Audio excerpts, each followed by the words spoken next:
Mike, check 1 2 1 2. It's the Y2K collector, and I'm a hypocrite.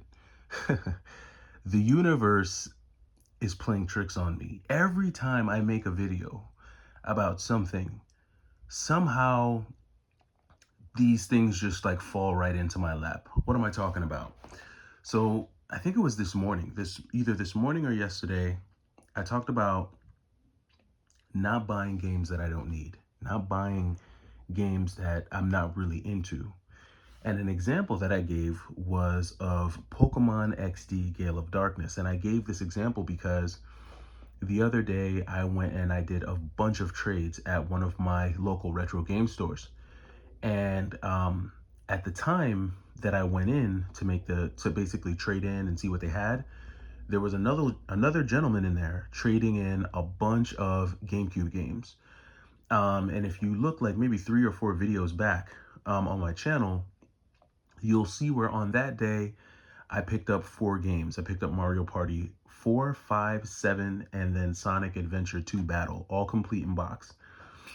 Now, that guy also had a copy of Pokemon XD Gale of Darkness, and he also had a copy of Pokemon Coliseum. And I passed on both of those, for one, because they wanted like $225 for a Gale of Darkness. I wasn't going to pay that.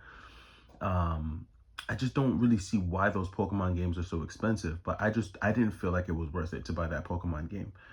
Um, and then with Coliseum, I just didn't really see it. I'm not a big Pokemon guy.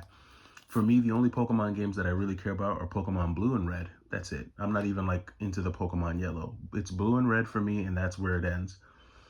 So I passed on picking up that copy of Gale of Darkness that day because I just didn't see the value in it.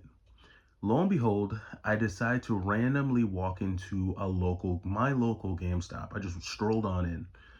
And what did I find sitting on the shelf? A copy of Pokemon XD Gale of Darkness. Now, I was a little confused. I was a little confused because of two things. One, I've been seeing copies of Pokemon Gale of Darkness on GameStop's website, but and they've asked this same price right here. They've asked 119, basically 120 bucks is what they've been asking. If you're a pro member, it's 114. So I've been seeing it on their website, but when they have it on the website, usually it's disc only. But you don't really see that GameCube game on there that often. Now, when I walked into this store, this must have been a local trade-in because when you look at the back, it says trade hold, and it must have just came out off of trade hold like a couple days ago, maybe a couple weeks ago, maybe a week ago. What's today? So about a week ago or so. And I guess no one in the area felt like this game was worth it. I don't blame them. But the reason why I picked this up is because 2 reasons. One, the artwork isn't destroyed, right? A lot of what I'm seeing is really more so the kind of like scratches on the plastic, right? And the outer plastic is a little dirty. So I'll have to see what this looks like once I like wipe it off and get the sticker residue off and all that jazz, and then I'll take a look and see what this looks like.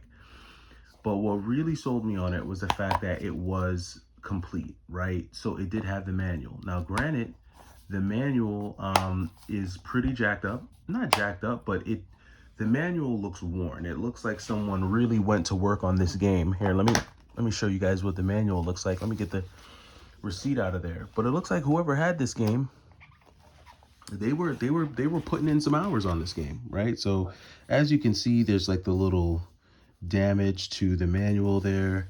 I don't really see much writing in the back of the manual, so I don't know if they took notes. Maybe they did, maybe they didn't. But as you can see, it's full manual. Just got this little creasing here. So they were definitely looking up how to play and beat the game.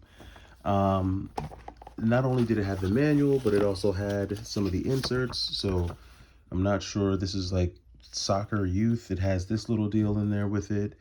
It had the subscribe to Nintendo Power deal in there, which I thought was pretty cool. And I was hoping and praying that it would have had the poster, because that would have been a real bonus to have. But it had this thing, and then it also had this special offer deal in there as well. So it had everything but the poster. So And then when you look at the disc, take a look at the disc, pretty good condition. Like the disc isn't scratched at all. So I took this as a sign, as the universe saying, you know what, Y2K, you've been crapping on Pokemon for quite some time. It's about time you actually picked up a copy of this game and actually played it before you keep talking trash about Pokemon, because it might actually be a good game. So I told myself, you know what, I'm going to go ahead and get this. I'm going to go ahead and pick this up because maybe this is the universe's way of saying, hey, we heard you in your last video and Gale of Darkness is actually a good game.